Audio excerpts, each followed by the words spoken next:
Hello everybody, welcome to the channel. I'm Gene. Today we're going to talk about breathalyzer, alcohol breath tests, an article from the New York Times.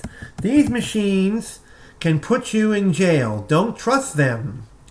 Alcohol breath tests are a linchpin of the criminal justice system, are often unreliable, a Times investigation found. Now this is, in the picture here you see, the Draeger Alco test 9510 and similar devices from other manufacturers are found in police stations across the country. The test results produced by these machines are increasingly drawing skepticism from judges.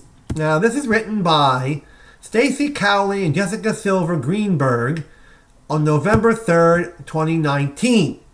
Okay, this was last year, but still, they're still skeptical about these.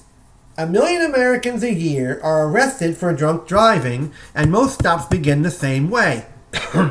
Flashing the blue lights in the rearview mirror, battery test might include standing on one foot or reciting the alphabet.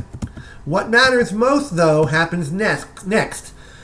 By the side of the road or at a police station, the drivers blow into a miniature science lab that estimates the concentration of alcohol in their blood. The level is 0.08 or higher. They're all but certain to be convicted of a crime.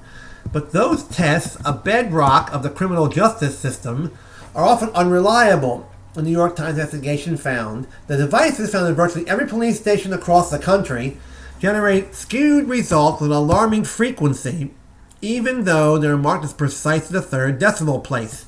Judges in Massachusetts and New Jersey have thrown out more than 30,000 breath tests in the past 12 months alone, largely because of human errors and lax government oversights. Across the country, thousands of other tests have also been invalidated in recent years.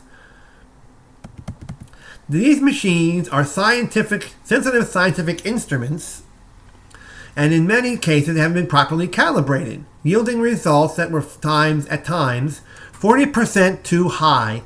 Maintaining machines is up to police departments that sometimes have shoddy standards and lack expertise. In some cities, lab officials have used stale or home-brewed chemical solutions that warp the results. In Massachusetts, officers used a machine with rats nesting inside. Technical experts have found serious programming mistakes in the machine's software. Police have picked devices that their own experts didn't trust and have disabled safeguarding to ensure the test's accuracy. So, even when flaws are discovered, the solution has been to discard the results, starting all over again, letting potentially dangerous drivers off the hook. Now, here is a scenario, okay? You're going to laugh at this, but here it is. A man backed his car into an 83-year-old woman outside a liquor store and then failed field sobriety test. Another man was stopped after vomiting out the window and veering all over the road. One more driver with a suspended license was pulled over and blew a 0.32 level of drunkenness that would leave most people unconsciousness. All three were arrested and charged with drunk driving. All three had previous convictions for driving while intoxicated, according to police reports and court records. And all three were acquitted after Massachusetts was forced to throw out their breath tests. Along with more than 36,000 others, is in one of the largest exclusions of forensic evidence in American history. The Deerfield River snakes through the woods of northwestern Massachusetts, and on a hot Sunday in July of 2013, it was packed with rafters. Matthew Motor arrived with more than a dozen friends and family members and 2 coolers of Blue Moon beer. They spent hours tubing down the river and drinking before going ashore for a picnic. That's when a drunk woman in the group caught the eye of Massachusetts State Police trooper patrolling the area.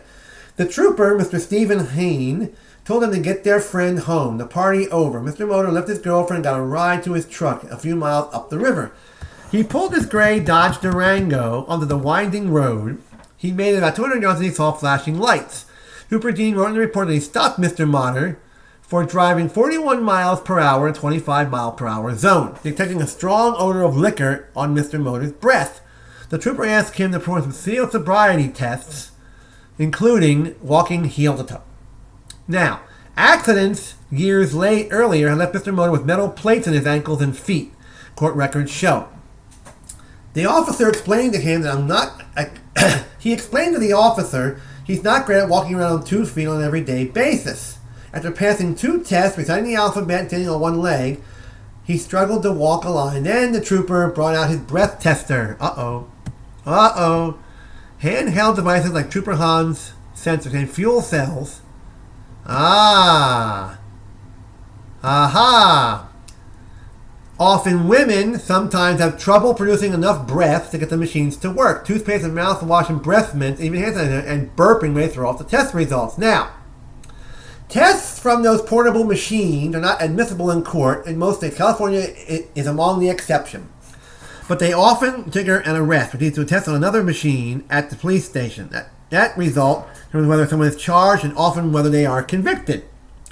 By the side of the road, Mr. Motter blew a .13 far above the legal limit. That's when the cuffs came out. Oh-ho! So, how do you all feel about that? So, everyone, thank you very much for watching the channel today.